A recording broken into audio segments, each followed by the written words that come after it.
दोस्तों, बच्चे जब धीरे धीरे पढ़ने लिखने सकते हैं तो वे इंग्लिश के कोई वर्ड को पढ़ पाए या ना पढ़ पाए, लेकिन लव वर्ड को ज़रूर पढ़ लेते हैं, लिख भी लेते हैं और इसका मीनिंग भी जान जाते हैं। यहाँ तक कि इसका सिंबल भी बना देते हैं, शायद इसीलिए क्योंकि ये वर्ड बहुत अट्रैक्टिव है। उसी तरह से हमें प्यार की फेमस कहानियाँ भी बहुत अट्रैक्ट करती है और हम अपनी ज़िंदगी में कहीं ना कहीं लैला मजनू, हीर रांझा, राधा कृष्ण, बाजीराव मस्तानी, इस तरह के कई फेमस जोड़ों का नाम ज़रूर सुनते हैं। लेकिन ये इतने फेमस क्यों और कैसे हैं? आखिर कोई तो बहुत बड़ी वजह होगी जिसके वजह से आज भी नहीं याद किया जाता है। तो चलिए मैं आपको आज सुनाने वाली हूँ लैला मजनू की कहानी। आखिर ये कौन थे, कहाँ के थे और इनकी फेमस होने की वजह क्या है? ये 11वीं शताब्दी की बात है, जब राजा महाराजाओं का समय हुआ करता था। लैला का जन्म सऊदी अरब में हुआ। उस टाइम अरब के रेगिस्तानों में अमीरों का बसेरा हुआ करता था और मजनू का जन्म आज के वर्तमान देश यमन में हुआ। यानी इस टाइम पे यमन और सऊदी अरब के बीच के बॉर्डर के आसपास के इलाके में उन दोनों का जन्म हुआ था। वैसे तो मजनू के जन्म के साथ ही ज्योतिषियों ने ये बता दिया था कि ये बड़ा होकर प्रेम प्रसंग की जाल में फंसेगा, इसीलिए उसके पिता ने खूब मन्नतें भी की थी ताकि उसका बेटा प्रेम रोग से दूर रहे। लेकिन वक्त बीतने के बाद जब मजनू मदरसा जाया करता तो उसकी नज़र लैला पर पड़ी। लैला भी मदरसा आया करती। मदरसा उस जगह को बोलते हैं जहाँ किसी संस्था के थ्रू मुस्लिम बच्चों को पढ़ाया जाता है, यानी कि पढ़ने लिखने की जगह को मदरसा कहा जाता है। मजनू ने पहली नज़र में ही लैला को पसंद कर लिया था और फिर धीरे धीरे मजनू का प्यार लैला की ओर बढ़ता ही जा रहा था। पर वहाँ रहने वाले मौलवियों ने मजनू को बहुत समझाया कि वो लैला की ओर ध्यान न लगाकर पढ़ाई में ध्यान लगाए। बट एक बार प्यार में पड़ने के बाद कहाँ कुछ समझ में आता है। उसी तरह मजनू के साथ भी हुआ।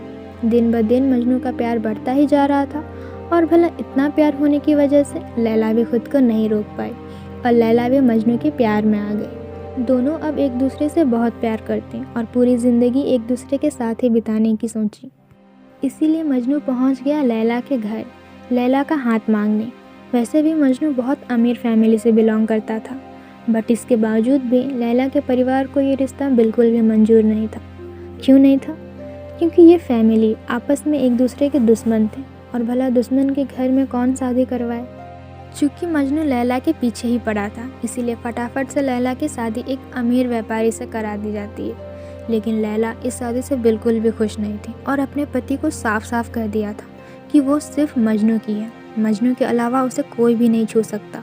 उसका पति भी लैला के प्यार को अच्छे से देख पा रहा था, क्योंकि लैला हमेशा से ही मजनू को ही बस याद करते रहती। ना तो वो अच्छे से खाया पिया करती और ना ही कुछ काम करती, जिसके वजह से वो बीमार पड़ते जा रही थी। ये सब देख उसका पति उसको तलाक दे देता है। फिर लैला के भाई लैला को अपने घर ले आते हैं। जब मजनू को ये बात पता चलता है कि लैला अपने घर में है तो मजनू लैला से मिलने चल जाता है। लेकिन जैसे ही वो लैला के पास पहुंचता है, लैला के भाई उसे मार पीट कर भगा देते हैं और ये धमकी भी देते हैं कि दोबारा लैला से मिलने की कोशिश मत करना।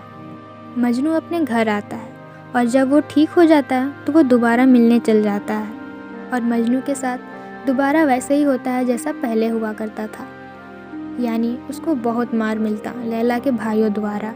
लेकिन मजनू अपने हरकत से बाज नहीं आता। वो बार बार लैला से मिलने चल जाता और लैला के भाई उससे बहुत मारते पीटते। कहा जाता है कि दुनिया में किसी भी आशिक को इतना नहीं पीटा गया है जितना कि मजनू को। मजनू को बहुत मारा पीटा जाता, उसे इतना मारा गया था कि बस सांस लेने की हालत में छोड़ दिया जाता।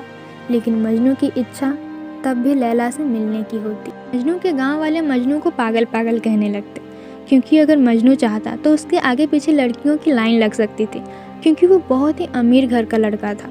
लेकिन नहीं, मजनू को तो बस लैला ही चाहिए थी, जिसकी वजह से उसका नाम पागल पड़ गया।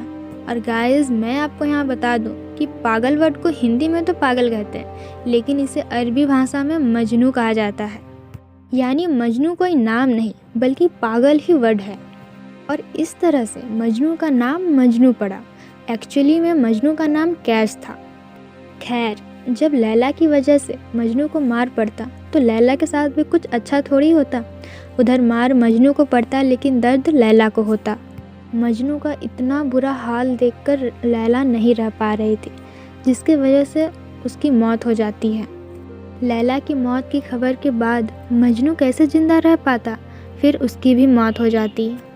इस तरह से पूरी दुनिया ने मिलकर लैला और मजनू को अलग करने की कोशिश की और उन्होंने पूरी दुनिया से लड़कर एक होने की कोशिश की। इसीलिए उन्हें आज भी याद किया जाता है, क्योंकि ये उस टाइम की बात है जब प्यार करना गुनाह माना जाता था और उन्होंने सच्चे प्यार की मिसाल कायम की थी। बाद में पूरी दुनिया वालों ने उनके असीम प्रेम की गहराई को देखा और मरने के बाद ही सही, लेकिन आखिरकार पूरी दुनिया को उनके प्यार के आगे झुकना ही पड़ा। इसीलिए उन्हें एक साथ दफनाया गया।